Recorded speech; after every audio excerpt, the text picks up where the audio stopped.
Hey, Celia. So we're on air, which is great, and hopefully, and Emma's in. Perfect. So I created a Google Doc in the VIU folder. I'm not sure how to attach it to this conversation now. Actually, you know what? The Hangout notes stayed on, so they're able to be. Great. Okay. So sorry about that. Great. No worries. Okay. Awesome. So we are live, and I think good to do the walkthrough. Great, great. Well, first we'll start with just some notes on the process. And there's obviously, I probably sent this to you, there's a whole list of steps that people go through. The basic thing to know is that students, from our experience, students do the calculator in a whole bunch of different contexts. So some students do it in a class as a research project. Maybe that's one student doing it as an independent study or as a self-directed course. Other people, we have classes of 40 students all working on the same calculator assessment, and we've been very much in touch with the professor or faculty member and have worked with them on a syllabus or ways to integrate it into curriculum. We have a really fascinating group at one of our universities that does a student-designed and student-led course where the research project and like homework part of the course is that they do the calculator, and every week they have developed a new piece of curriculum based on part of the calculator. So if they're focusing on like fair products, what does it mean to have fairly produced products domestically and internationally, and how does that compare? They've actually developed their own curriculum that builds out all of those different topics and makes it far more pedagogical and just much more content heavy than just the research of products themselves. So independent study, class, people do it just as a volunteer project, as an extracurricular. We have people who do it as a job if they're either paid by dining or paid by the university, perhaps the sustainability office. Do you know on average how many hours it takes? It's hard to say. We used to have a really great estimate for before we had the web interface. So there's actually no clear answer to that, at least not yet, because we've just finished our first year of doing it and we haven't collected that data yet.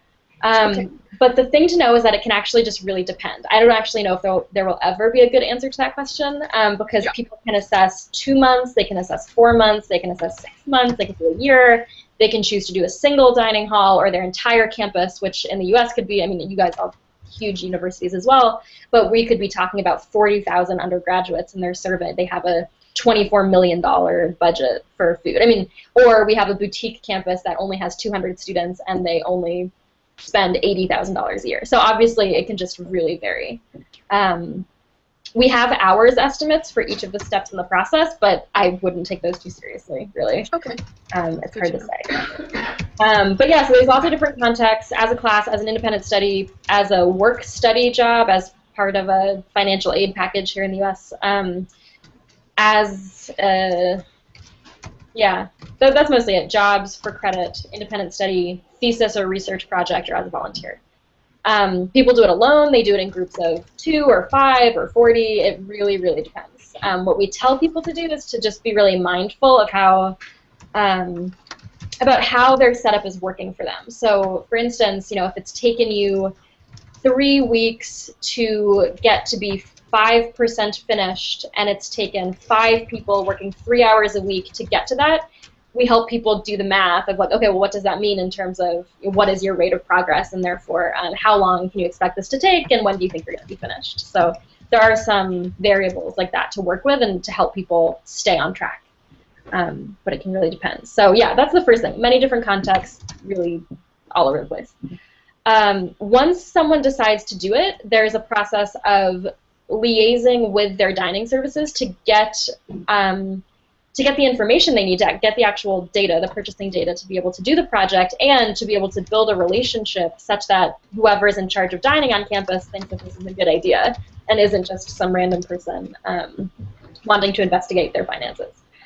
So there's a bit of relationship building, there's a bit of logistical considerations, getting the actual data. If it's possible to get it in digital form, that will save tons of time.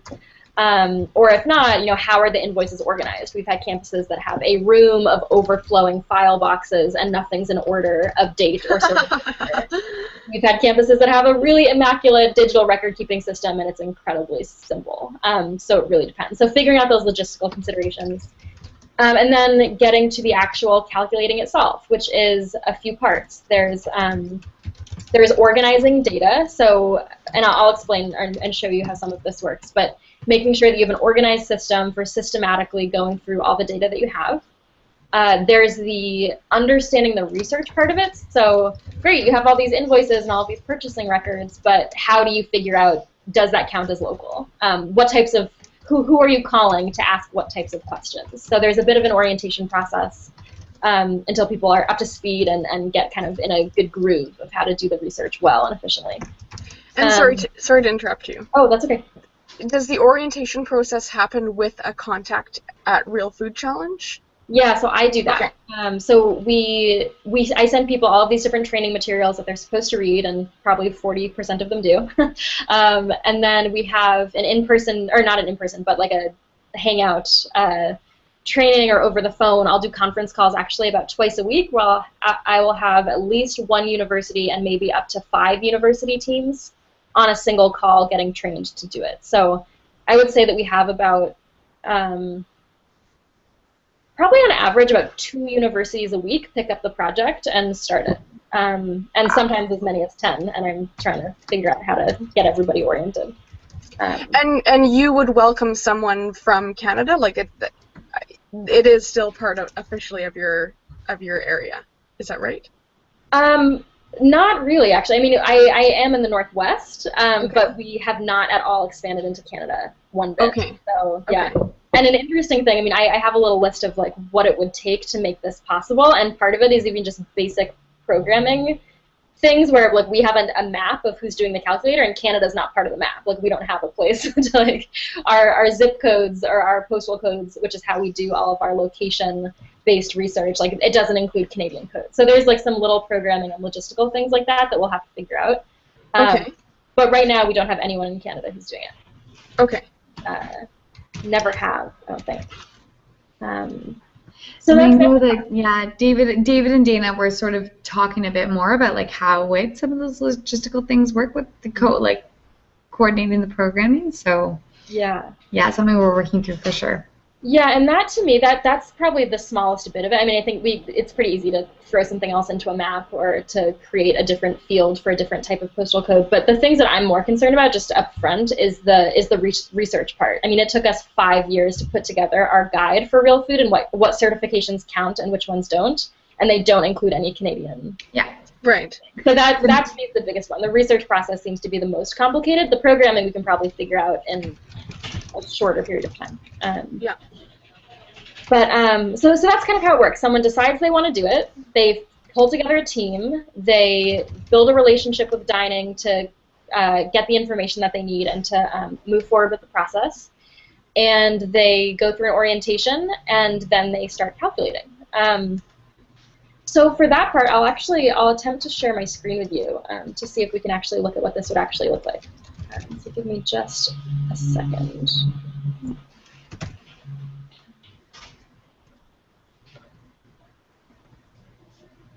Let's see if this works. Yeah. Can you see my screen? Yeah. Awesome. So you should be seeing the calculator website. So what someone would do is they would come to the website and they would sign up a team, and pretty basic, just sign in themselves. Once they do that and create an account, they would want to connect their account with what we call an institution profile. So ideally, a single university is going to do the calculator, ideally every year, if not more. And obviously, students are only on campus for 2, 3, 4, 5 years. So different researchers are going to be working with different institutions over the course of time. So individual students can connect their account to an institution profile. And so they would go to this national map, and you can see, I mean, there's tons of schools that are participating in this right now. You can see, again, Canada's not part of the picture. So they would find their institution and they would connect with that institution and be tied to that profile. So that's just kind of the basics of that. And then to actually do the research, I'm actually going to open a different document, which I sent to you and you might have taken a look at, but is a bit of a snapshot. So I'm going to open this resource called Take a Tour, and this will kind of get us into the actual data input space. So I'm going to skip all this stuff for now. We saw how to sign up researchers and how to connect with an institution. Eventually, once the students have their account and also employees of the university have an account, they have a place where they can log in and easily access all of their information. And then when you get to actually doing the research, you do that in this, which is called an active assessment. The whole process of getting to this point is actually a bit longer than this. There's several steps which are detailed in the list of the whole process. But what a student would do is first sign up. Second, they would connect with their institutional profile, like I showed you. Third, in most cases, they would fill out what we call the baseline survey, which collects just basic information about a university. So how many dining halls are on campus? Who is your contracted food service provider if you have one? What's the population of campus? How many meals do you serve? What proportion of that is local purchasing, kind of taking into account however this university defines local. So we ask them some basic questions, and we keep all that information. We're not doing anything with it right now, but we do collect that. And after they do that baseline survey, they move on to create an assessment plan, which is where this active assessment technologically comes from. So in that assessment plan, that's where a student would say, all right, I'm going to be assessing the 2014 academic year, and so I'm going to be assessing September 2014 and March 2015, which would be 2 representative sample months from that academic year. And by representative, I mean they have a fall month and they have a spring month. So we're not just getting their local purchasing from August and September, which would be an unfair representation of their actual purchasing. And we're not just looking at January and February, which would also be unfair on the leaner side. So we encourage a representative sample. They say which months they're assessing. They say who's on their research team, what's the context in which it's being done. Is this a job? Who's their supervisor? If so, is it being done as part of a class project? If so, how does this fit into other class projects? If it's part of an internship, and all of that type of information. And we ask, how many hours a week are you planning to work on it, and when are you planning on being finished? So if they say, I'm planning on working 1 hour a week, and it's a 12-month comprehensive assessment, and I plan to be finished in 2 months from now, we say, oh, that doesn't seem like a good plan, and try to control that a little bit. So once they've created that assessment plan, which is basically kind of like an application to do the calculator, most everyone gets approved, but we do look for red flags like that. Once they do that, I approve their plan, and so does their institutional official. And that's that separate login that you saw on, I can go back up to it here for institutional officials. The institutional official is a university staff person, or in some cases a food service staff person, who has been designated as the point person for that student to be able to complete the project. So if a student needs to get more data for another month that they want to add on, or if they are having trouble contacting a vendor, the institution official is the person who's their resource, who has said, I'm aware of this project and I'm going to support this student in completing it. And so that person has their own login. And the reason why that's important is that the assessment plan, which is, again, like the application to say, can I do this? I approve it on behalf of Real Food Challenge, and then also the institution official, they approve it on behalf of the university. And that's where formally the university consents to the process, even if the institution official is actually an employee of a food service provider. It's where they're saying, okay, we give access to this data, and we know that you're going to be analyzing its sourcing, et cetera, and we're okay with it. So they approve the plan, and once that's all approved, the student is ready to start calculating. After, again, going through an orientation with me, which is much like this call right now, where we just explain the tool and the features and all of that. So before I get into the actual data and analysis part, let me pause there and ask if you all have questions just about the process so far. I just wanted to mention that the baseline assessment that you have is very, very similar to a toolkit we have called the Food Service Overview.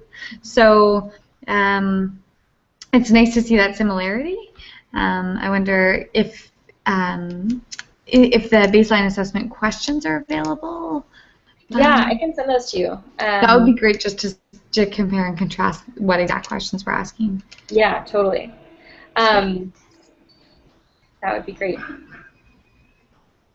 My neighbor is mowing the lawn. It might be a bit loud. Let me know if it becomes a problem. So once the student is ready, or a group of students is ready to start calculating, this is kind of the tool that they end up working with. This is their active assessment for this individual assessment. So you can see that what we have here is this is a 2-month assessment. This is actually not representative of a representative sample. If someone submitted a plan to me that was September and October, I would actually ask them to change it in most cases to do something a little bit more representative. Mm-hmm. But how it works is most students will select 2 months. That's the most common way to do it. And you get into the tool and you can tab back and forth between these different months to make sure you're putting data into the correct place. And for each of those months, the student has entered a total budget, which you can see here. It says October 2012 assessment total budget. And what that is the total food expenditure, not including overhead costs, but the total food expenditure for that month.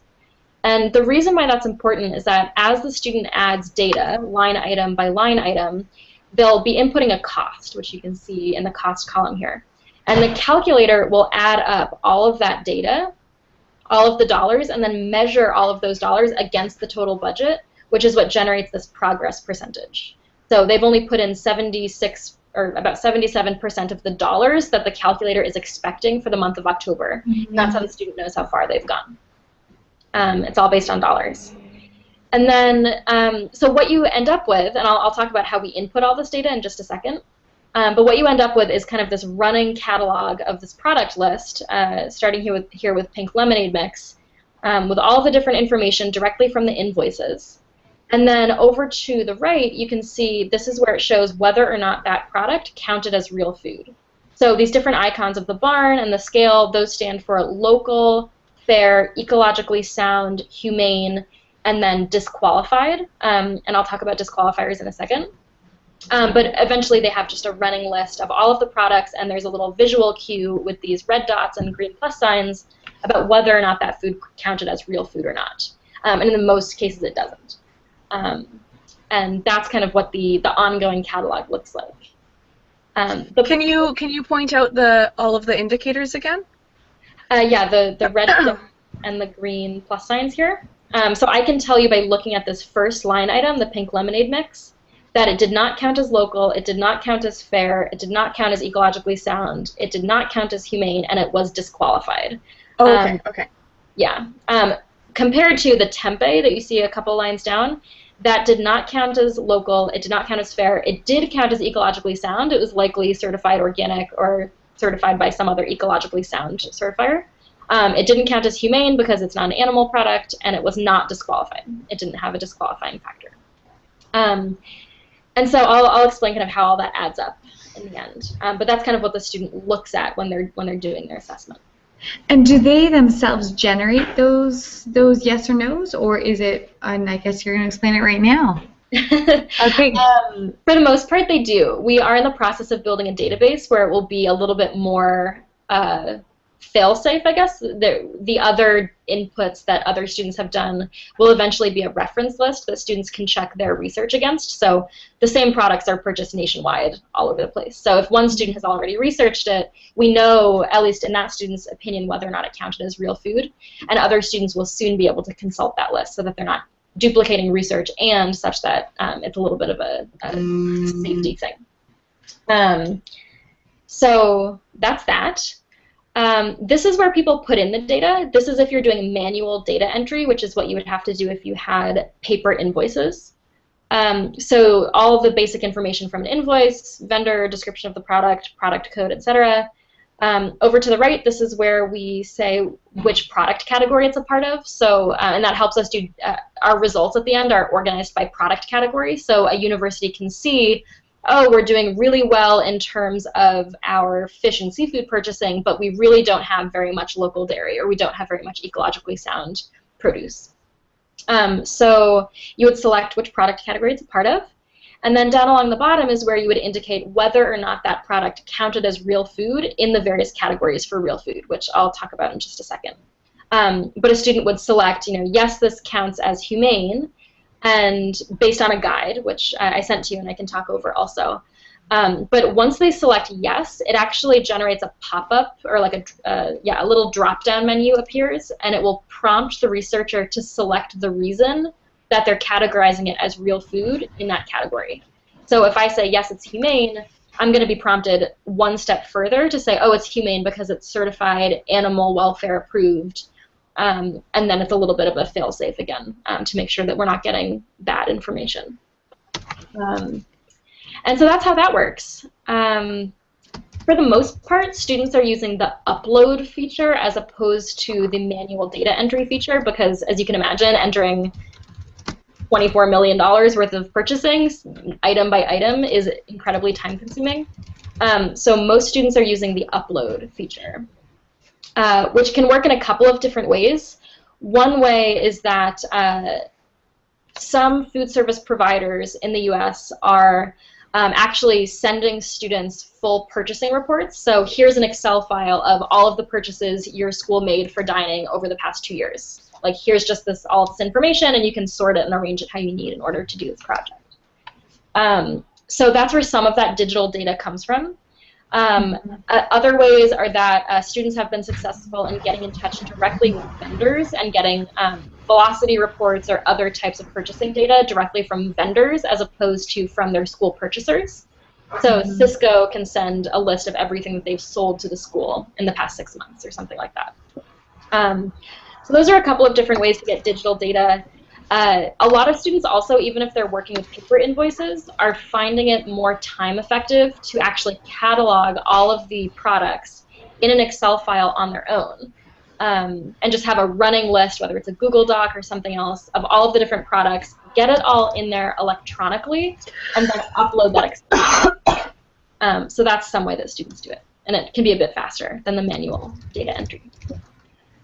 So the upload thing is pretty self-explanatory. You just create an upload, you browse your computer for a file, and then you upload a file. It has to be formatted in a correct way for the calculator to be able to read it, but it's fairly straightforward. And then it just puts all of that information in one fell swoop back into that active assessment. So it can all just be in there. And you can upload, right now you can upload 500 lines at a time. We're soon going to be upgrading so that you can actually upload as many as 10,000 lines at a time, which will make it a lot faster. And so that's how you get the information in there. Before we move on to look at results and also kind of how you make the research decisions, are there any questions about kind of the process of just putting the information in or any of that? No, not right now. I mean, I have a lot of questions about applicability to VIU, but I think we can cover that later. Yeah. Cool. So these are some sample results. At the end of it, you actually get about 40 different graphs and charts that take all the data that you put in and analyze it in lots of different ways. Cool. So what you see here, this is just a small sample, but over to the left you can see the total real food percentage. This is a total of 20% real food out of the entire budget. And I'm going to talk about this more in a second, but we break it down into what we call real food A and real food B compared to conventional food. And I'll talk about what that means in a second. Basically, A is like the best of the best, B is like pretty good, and conventional is just not real food. Over to the right, you can see this is just the total budget broken down into product categories. So it doesn't matter what's real and what's not, but where is your money being spent? And that's a great way for universities to figure out where there could be cost savings or efficiencies. And so that's that. And I'm actually, the cool thing about these results is that they're actually interactive. So I'm actually going to take you into a real data set. You can see what that looks like. Let me see if I can find my fake one. I'm not sure if I have results here. I think I do.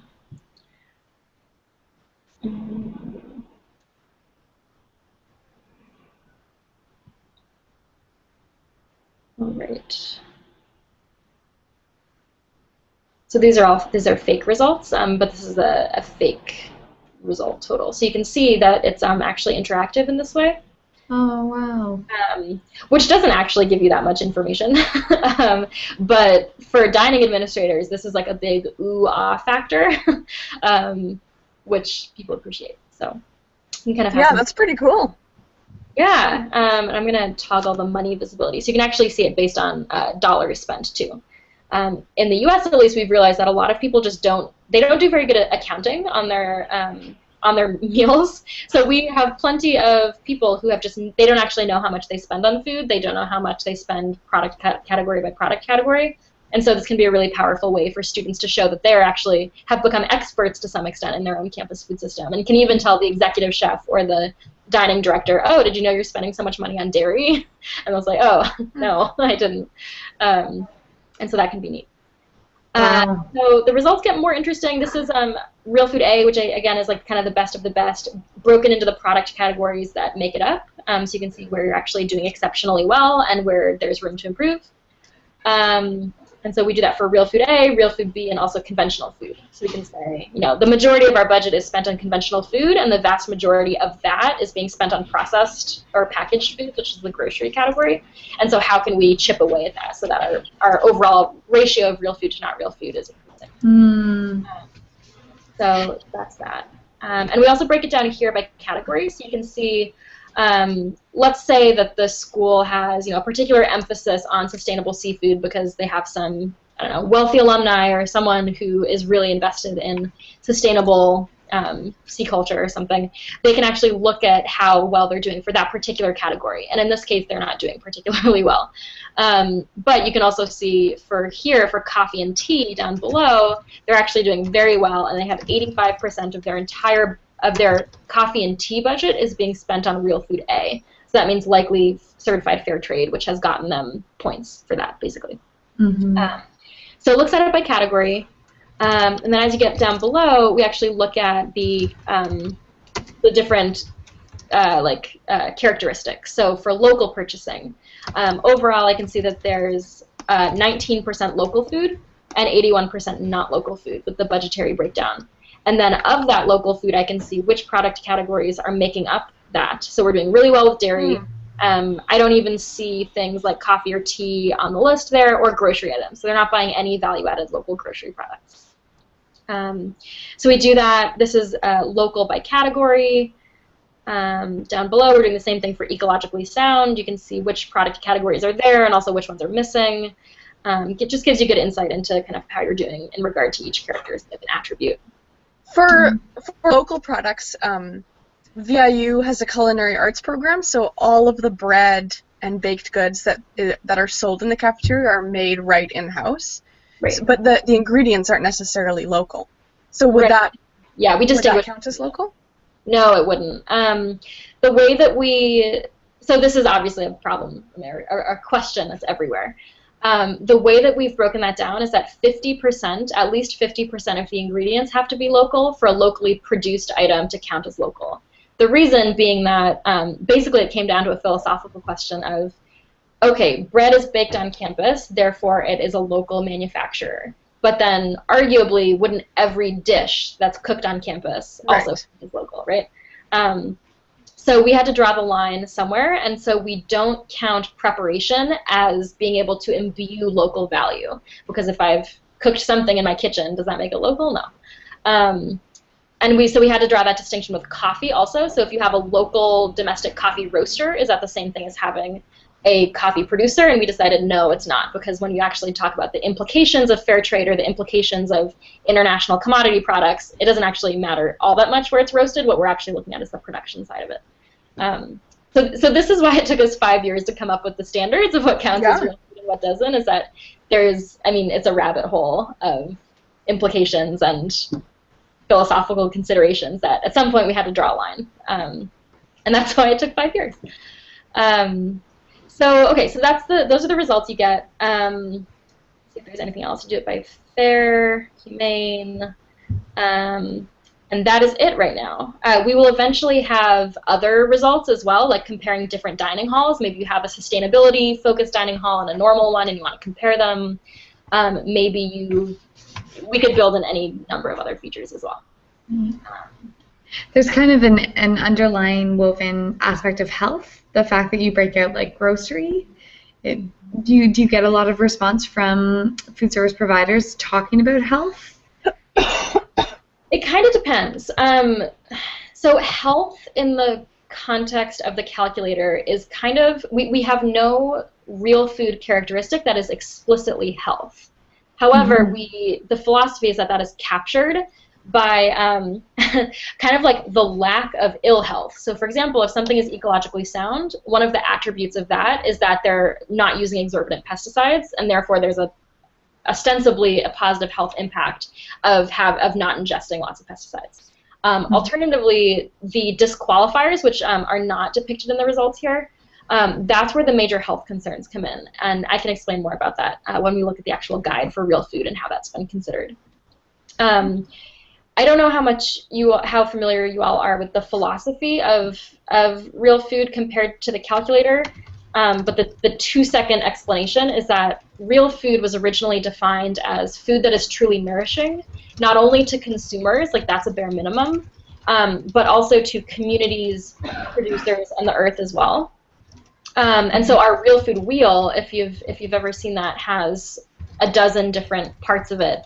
A lot of it is focused on health, but the way that we measure it isn't actually measuring health, if that makes any sense. Yep. Yeah, absolutely. Yeah, so we do have this like 4-pronged philosophy of real food is food that is nourishing to producers, consumers, communities, and the earth. And then the real food calculator has these 4 other parts of it, which are that we're looking at local and community-based, ecologically sound, fair to producers, and humane to animals. And the idea is that if we're buying food that is those 4 things, eco, local, humane, etc., that it in some ways, and not so clearly, but in some ways it maps onto the effect that we're hoping real food has, and that it is nourishing to communities and nourishing to the earth, etc. So it's kind of a question of externalities or lack thereof. So that's that. And this actually brings us quite nicely into our criteria, which I'm not going to go over all of this, and you all should read at some point if you haven't already. But the basic idea is that, yes, real food, for the purposes of the calculator and therefore for the purposes of measurement, is food that is local and community-based, fair, ecologically sound, and humane. And those are all defined here, and we have a very elaborate glossary and appendix and whole 9 yards that kind of comes along with this. But the reality is that you can't look at a product and say, oh, this is fair. You can't look at it and say this is local. There's no way to know until you actually have specific criteria to measure upon. And that's where these criteria come in, which is what the Real Food Guide is premised on. So the criteria are the actual characteristics, attributes, certifications, and claims that we're specifically looking for when trying to figure out whether or not a product counts as real food or not in those categories I mentioned. I'll show you the guide in just a second. The basic thing to know is that the criteria are the bullet points like certified organic, or has an ownership structure such that employees benefit from the profits of the company. There's all types of very specific things that students can explicitly look for and check a box that says, yes, this product has this thing, and therefore it counts as real food. It's divided into this color-coded system. That doesn't really matter that much. That's just an organizational system for keeping all the certifications straight. But I will touch quickly on disqualifications, which is a disqualification is something that, so most food is not real food as we define it. So it's just kind of in this no man's land of, oh, it's just not real food. But then there are disqualifying aspects that are so bad that it can actually trump something being qualified as real food. Or is so bad that it would actually take something completely out of the running to be considered real food. So for example, documented history of slave labor on the farm. That's really bad. Or having ingredients that are known carcinogens, for example. So those are the trump cards that are disqualifications, that even if something has counted as real food in some category, let's say it happened to be locally produced, we don't really care that much if it's locally produced if there's a documented history of slave labor. In fact, we really don't want that in our local community, and therefore it would be taken out of the running. And you can see what that looks like in just a moment. The last aspect of kind of like what counts as real food and what doesn't is this real food A versus real food B, which is what you saw in some of the pie charts and the results. And this speaks directly to the categories, the local, ecologically sound, etc.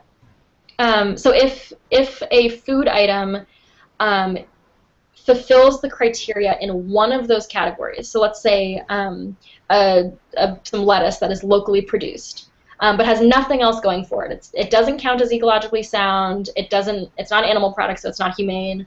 That food would be considered real food B because it only meets one of the four. It only meets the criteria in one of the four categories. So it's just local, nothing else.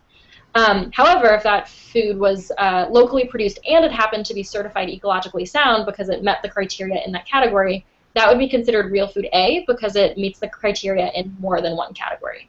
And that's just our way of differentiating kind of like the great from the good without actually losing the goodness that is part of good but not great, if that makes sense. Yeah. Yeah. So that's a lot of information. Before we actually look at the guide, let me pause there and see if you all have any questions about just the rationale or the ethic behind it or how we've kind of broken it down into these kind of annoying different dynamics and dimensions. I feel really great. Like I know the real. Is there any flexibility? Like if.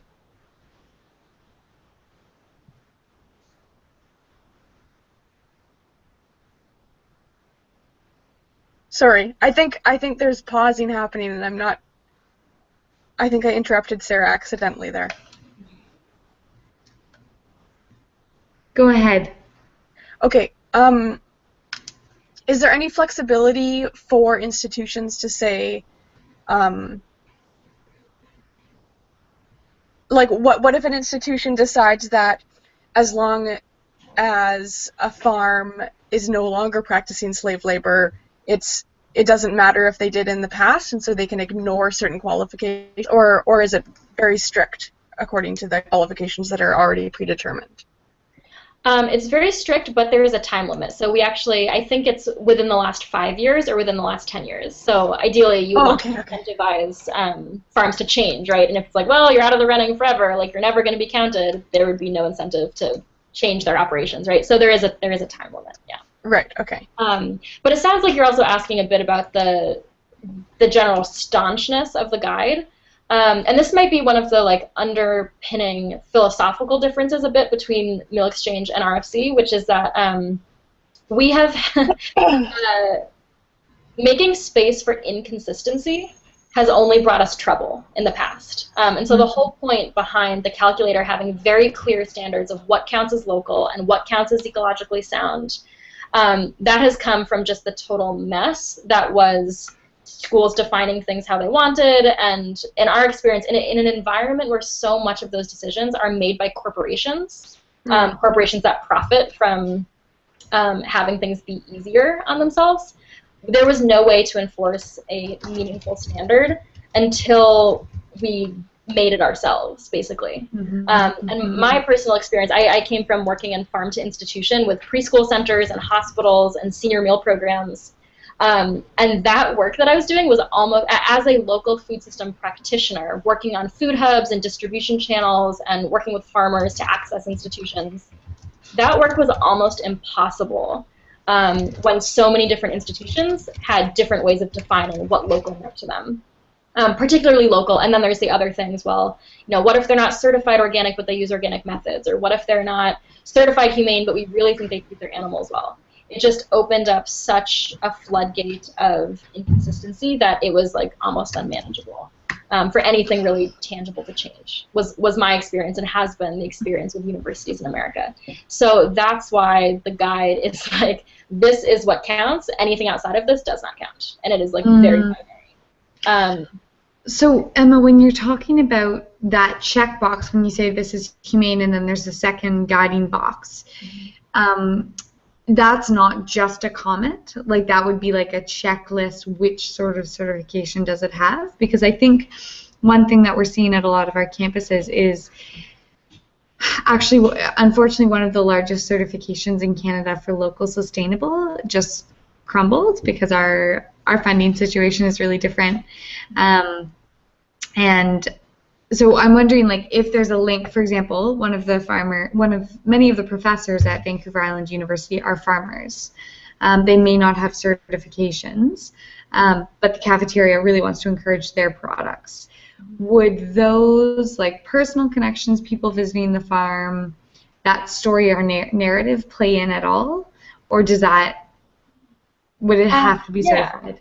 No. Okay. So a couple different things. So the thing about real food is that you only have to meet one of those categories to be counted. So if it's a local producer, they still count as local, even if they're not certified organic or certified humane or certified fair trade. Right. Okay. So that still counts, assuming they don't have any disqualifying factors like a history of slave labor or that they put lots of monosodium glutamate into their product. You know, there's a few things that would take them out of the running. But for the most part, that would still count. To answer what I think is the second part of your question about kind of like self-assessing and like visiting a farm and having a bit of a checklist of, it doesn't meet the criteria really for certified humane, but like I've been there and I know this guy and like I feel like I trust him. We dabbled with that for a while. We decided not to let that be a possibility for two reasons. One was that it was too hard to maintain a consistent standard, because the reality is that students are not auditors. You know, a 19-year-old student from Iowa is not necessarily equipped to go to a fishery in Florida and determine with their skill set what is reasonable and what's not. So there was an element of consistency and actually whether it's fair to students to ask them to do that and who actually has time to visit all of these places. And maybe some students have time and some others don't, and therefore the research is skewed because of the resources available. Mm-hmm. So that was one reason why we decided to not let that be a possibility. The other reason was that, and this is bigger, this is like actually the reason why we don't allow that, is that it actually ended up putting students in a really uncomfortable position where, especially if they were being paid by Dining or paid by their university to do the calculator, they were experiencing a significant amount of pressure to obviously perform better and report more real food on campus. Mm.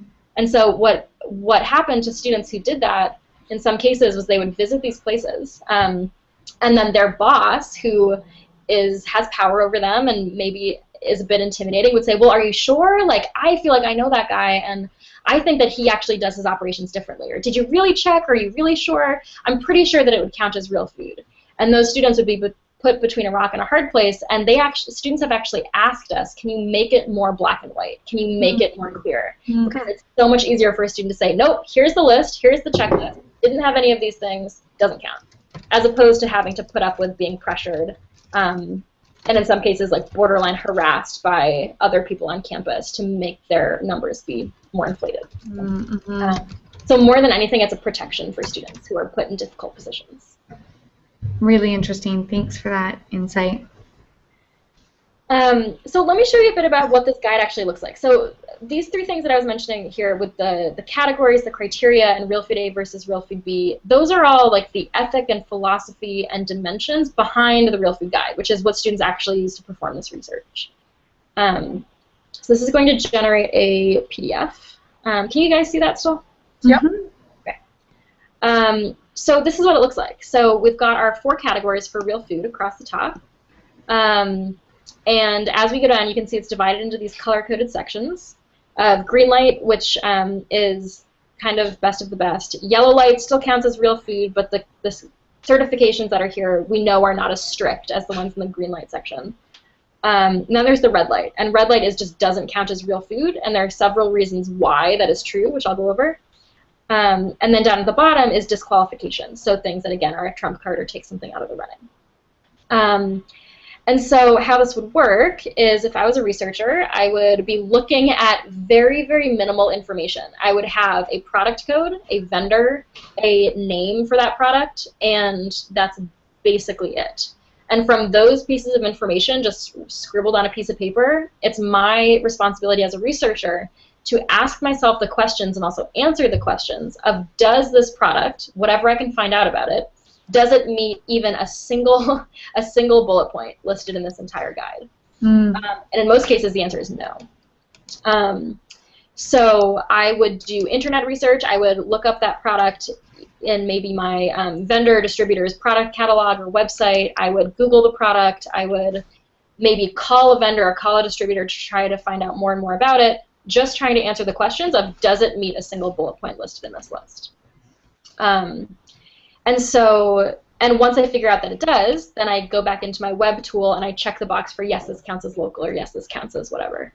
Or I would code that into the spreadsheet that I'm eventually going to upload. And so, yeah, I'm not going to go through all of this, but students basically just have this list as their primary referential tool, and then do all sorts of different types of research to just try to answer the question of, are any of these things true about the product that I'm looking at?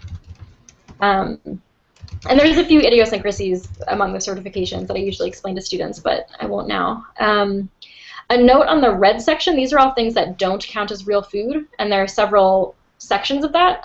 The first one is good start but not enough. So like it sounds like, these are things that are good and don't go far enough to be considered real food. So for example, a claim of raised without antibiotics, that is listed in the ecologically sound category.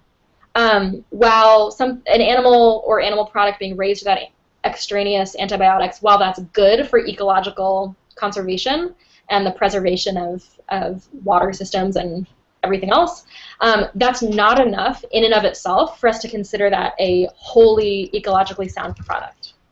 For example, that same producer who's choosing not to use non-therapeutic antibiotics, they could also be disposing of waste in a really harmful way.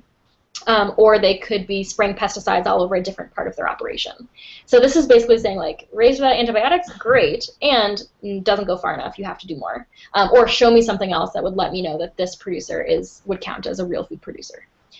So that's that section. But again, something is not, like, disqualified. It's not taken out of the running because it happens to be raised without antibiotics. That's not a red flag. It's just not enough. Below there is the claim does not necessarily have substance. So these are things that are mostly greenwashing or marketing that don't actually mean anything. And also things like GMO-free, that would just be a marketing claim and not actually certified. If it's certified, it's a different story. But a lot of producers are saying, you know, we don't use any GMOs, and they do. There's that. And then down below, the third red light, no way, not real food. This is just like all the bad stuff. It's basically the opposite of everything else that's in the guide. And then below there is the disqualification. So these are, again, the things, the trump cards. And you can see there's a bit of a visual cue here. You can see that up in the red section, everything is still divided into the categories. So there are, so for example, with the good start but not enough, the second column here is the fair column, and this is saying Rainforest Alliance certified. That's not enough for it to count as fair, but it could still count as real food in a different category. Let's say that, you know, it was also certified organic, and therefore it counts as ecologically sound over here. The visual cue is that for disqualifiers, if any of these things are true, it is completely taken out of the running to be considered real food in any category, no matter what. So one example would be, let's say we have a local product that is, what's a good example? A local product that, let's say, it's a yogurt and it is has humane animal certifications. If that yogurt product made locally that is humane also has high fructose corn syrup in it because it has like a fruit component, and that high fructose corn syrup is genetically modified, that entire product is taken out of the running to be considered real food because we don't want our local communities to be supporting GMOs. Does that make sense? Yeah. Yeah. So it's pretty complex and complicated. But once researchers get in the groove, it usually takes about a week or so for researchers to understand the, like, okay, first I check this, and then if that's true, I'll check that, and if that's not true, then it's not real food. You kind of fall into a rhythm of the decision tree. And that's it. I'll stop there. That's a ton of information. Do you all have questions about the guide, how it's organized, what counts as real food and what doesn't at this point? Not for me. That was really clear. That was really helpful. Yeah, no, this looks amazing. It is. I really appreciate the integrity, and it seems to foster producers, but producers that are doing a good job. I always worry about the pressure being put on farmers, but I think this is, a call out for a real systems change. So great and so fantastic. It sort of combines a lot of the different elements of what we do in terms of our applied student research aspect, or bringing people around the table, or going out and doing farm visits. So I really like how this is sort of a grounding tool. But I do see the concern. I mean, first of all, this is your tool, and it's not saying that there's any ownership issues, but I mean, you guys spent a long time developing it, so we should be really cautious of how to move forward. But also with the certifications, I think this is something we'll have to really think about. As I mentioned, Canada does not have nearly as many certifications at all. I don't even know if it's 10% of the certifications that the U.S. has. So that would be really challenging, and I think, from my understanding, our producers are much more of the mindset that are like, I'm not going to get certified organic, but I'm totally practicing. There's sort of a stigma by a lot of producers, especially small-scale producers, for organic. I mean, local is something we could definitely, if we were to use this tool in a way that was international standards for fair and local standards, those are the two that I see the easiest to start on, but all of the other certifications, our workers' rights certifications, are far less, and then the different sort of ones that are out there, but that's something that I think would be really great to explore, what is out there and what's developing. Yeah, it's tricky. I mean, this has obviously been developed for a very, very small slice of the U.S. food. I mean, we're talking about institutional, mostly we're talking about corporate-run collegiate purchasing, or institutional purchasing in a campus sector, which is in and of itself one small slice of the entire U.S. food system. It is so tailored for a very specific angle that it would be really interesting to see, well, how well does this map on to a different context, whether it's a different institution, a different country, a different whatever. It has so clearly been developed so specifically that I'm very curious how, what comes of that. Yeah, I will say, I mean, it took 5 years to put together to do all of the research to figure out what's in the guide. That said, I mean, I wouldn't think it would actually take that long to do your own, not only because there are fewer certifications, but the reason why it took so long is we were learning as we went along, and we know what the questions are that come up, and we know what the tough things are, at least the ones that we've experienced. And so to break it down a bit, I mean, it took us I wasn't a part of this, but I think something like 3 years to put together an original first pass at what could count as real food and what doesn't. 2 years of piloting that on campuses and saying, okay, here are the criteria, let's see how this pans out. And then a year of finalizing and tweaking and formalizing. And then this past year we've actually been, with that formalized guide, actually doing this web-based system of recording it. So it's all new. There's always something new. And I don't actually think it would take that long to figure it out if you were to do it again. But it's certainly involved. It's not easy.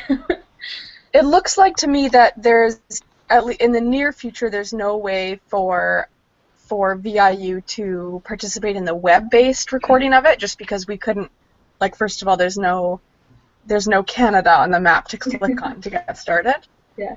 But is there a way to use the paper documentation as an overall guideline to check off the boxes, and maybe myself and the food services manager and people from Meal Exchange can think a little bit over how we can translate some of the certifications into our own contexts?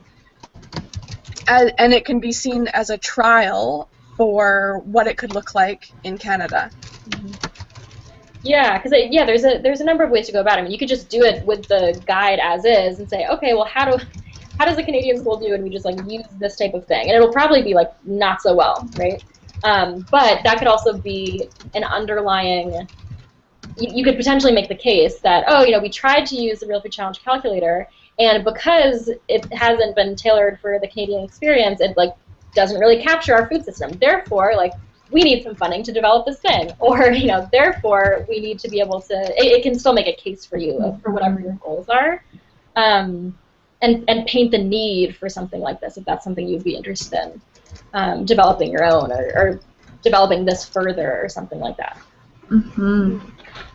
And one of the things we didn't mention is another aspect of Celia's job is developing curriculum, and so she's working with 47 professors to integrate food learning into their curriculum. So those questions that you said that the campus put that together, it's almost like if we did this in a step process where Celia, Rebecca was to look through and then develop questions for ASR for the fall to be able to like, even if the full Real Food Challenge, you don't get like the full breakdown right away, understanding where the gaps are, but she could still be doing a baseline assessment of where procurement is. Yes, yeah. Yeah.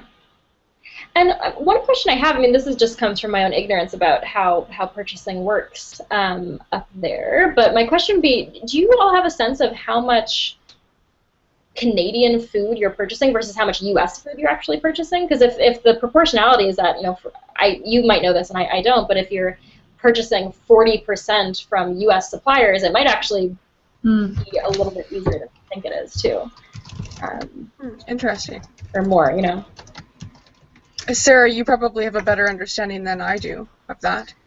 Yeah, that's a really interesting question. It's something that we don't often ask, which is weird. We ask what's Canadian, and then we ask what's not Canadian, and taking that market like as a global market rather than what's just a few hundred kilometers away. And even for Vancouver Island, I mean, what, 60 kilometers? No, like a couple of hundred kilometers to the...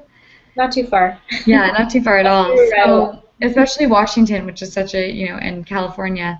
So I'm sure that's a question. One thing that we do have in common is we have a lot of the same corporate food service providers and distributors. So we work with Sysco, Chartwells, GFS, Sodexo, and Aramark. And we actually, the Campus Food Systems Project has a really close relationship with the vice presidents and presidents of those organizations in bringing forward student needs and asking questions and probing them and trying to get as much transparency as possible. So that is something that would be really interesting to see, like, because they're similar corporate food service providers as well as suppliers like Sysco, what certifications are the same across the borders and what trucks are coming across the borders. Yeah, and my inclination that it is that it's far more than I think there's actually far more overlap than we would expect, given that there is an international border. Just from my understanding of how Sysco works, and the fact that the same product that's being ordered in Southern California is the exact same product in Northern Maine, like, I don't think that international border is any sort of a barrier, really. Maybe in a few particular aspects, maybe when it comes to animal products or something, or commodities or something that has funny business with it. But for the most part, I imagine that the overlap is actually fairly significant. Yeah, I would imagine, especially for produce, that there's a lot of overlap. Yeah. Wow, that's exciting. And actually, Celia went to go visit the Sysco warehouse, so I don't know if that contact, if it would be useful to connect again. Yeah, absolutely. Yeah, and it sounds like, I mean, there's several things coming out of this that could be potential projects. I mean, one is like, network mapping, whether that's all the Syscos and whatever other regional infrastructure that might exist. RFC, I know you all are kind of going through a restructuring right now, and RFC works in a regional basis, and so we collaborate with other farm-to-institution organizations. For example, Healthcare Without Harm, which does what we do but for hospitals. looking at our regional overlap, and we've done a lot of mapping of where are we using this exact same trucks, and all of our food is in the same truck together, going to the same neighborhoods even. So I imagine that if you all were to engage in some of that, if you haven't already, that they would, again, it would show a lot of overlap with what's already happening. Mm. Yeah, that's really interesting. Wow, this is really, really helpful context, Emma, for me. Celia, do you have more specific questions right now? More of a thought than a question. It sounds like there is a way to move forward with this tool. Like I think it's really helpful that it's already been thought out. Obviously, a lot of brainstorming and detail has been put into this tool, and that's why I find it really attractive, is to provide more guidelines for standardization. And I think that we will be able to move forward with it, but there will be need for a lot of connection, maybe even with you, Sarah, like Rebecca, the student that's working here. If she comes across a standard or a certification that doesn't exist in Canada, that could then be a conversation that she connects with you or with myself or with the VIU Food.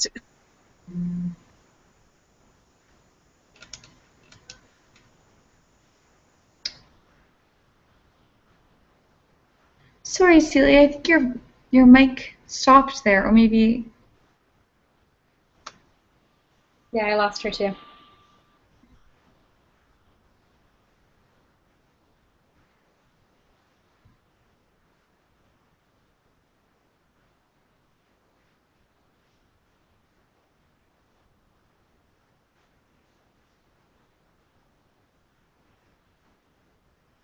No.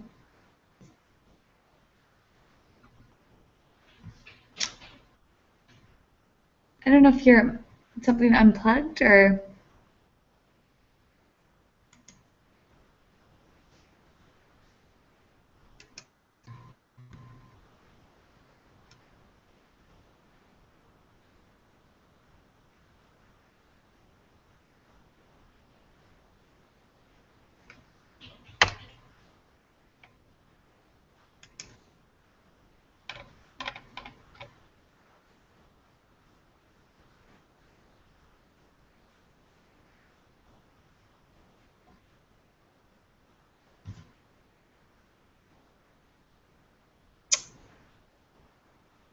Celia, do you want to hop out and hop back in? Maybe that'll help. I'll send you the link again.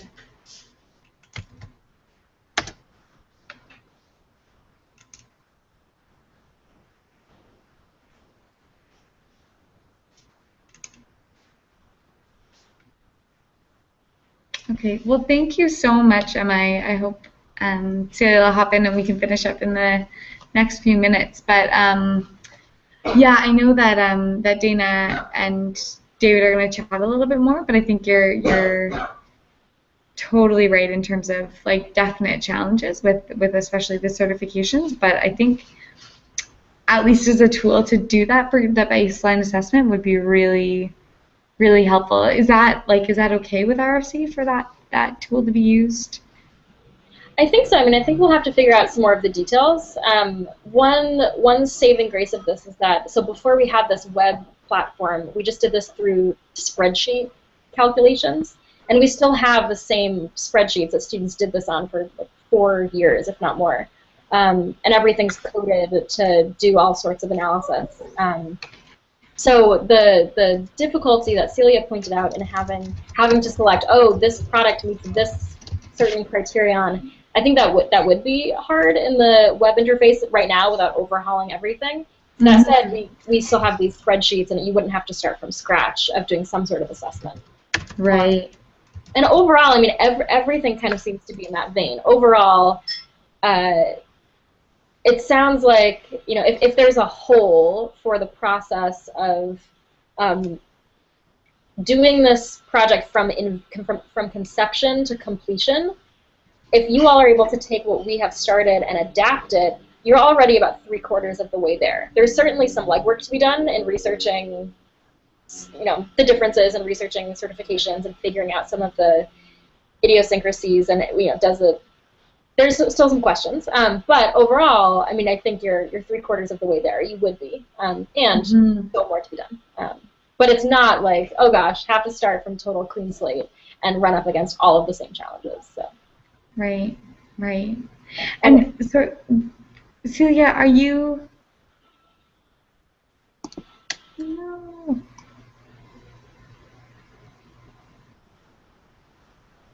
Unfortunately not. Are your settings at the top same as they were before?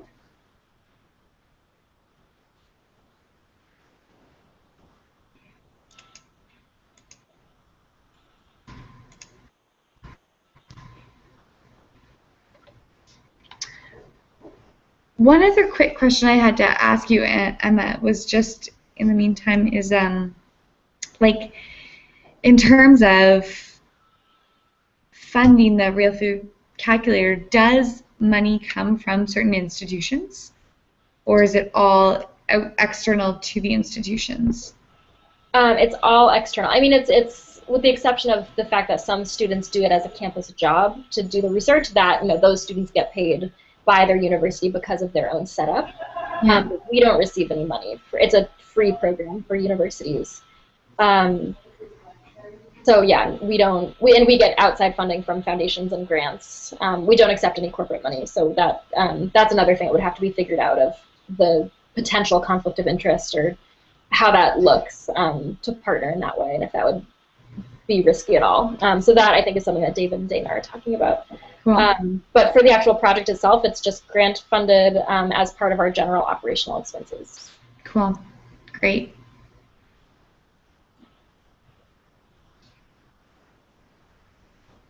I'm looking at my list of things. I had put together a quick list before we hopped on together, so I'm just making sure that we covered it all. Yeah, I mean, it seems like just the remaining questions there's like some kind of how easy is this questions, like how much overlap in products actually is there, and how much overlap in, therefore, certifications, etc.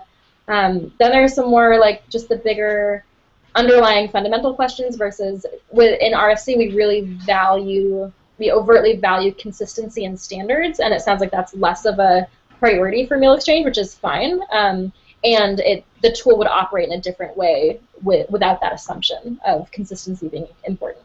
So that seems to be kind of like a philosophical question that remains a little bit, and how much of, if that matters, or how much of a big deal that is. Right, and I think that this tool would be, and I think there's other conversations happening that will lead up to this, but we are, like, with this tool, we would probably like adapt to a consistency of standards to the tool, and it would be the first step in that. So.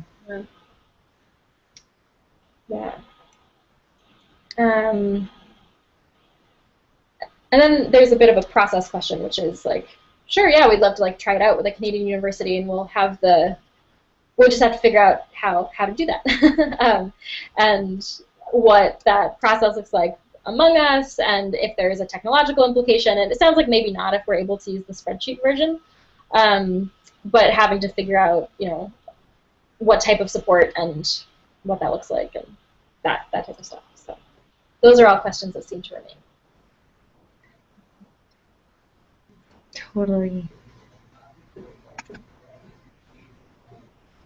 Can you guys hear me now? Oh, there you are. Okay. Sorry. No worries. I could hear what you were saying that whole time, so yeah,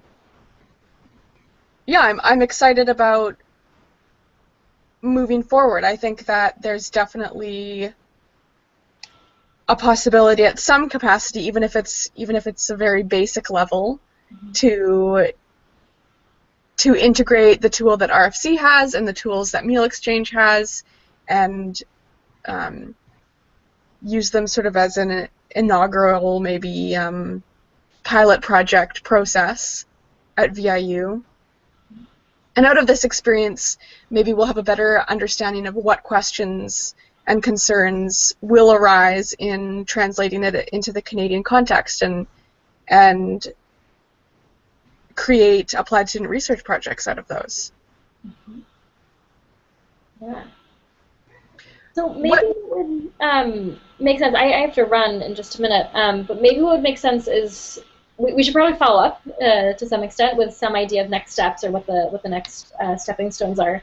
So do you all maybe want to take a stab at that and like take some of this? I feel like I talked at you all a lot and you probably have a lot of things in your head, but maybe do a little bit of synthesis and maybe come back with some idea of like this might be a possible way based on what you know and what you're predicting in terms of challenges.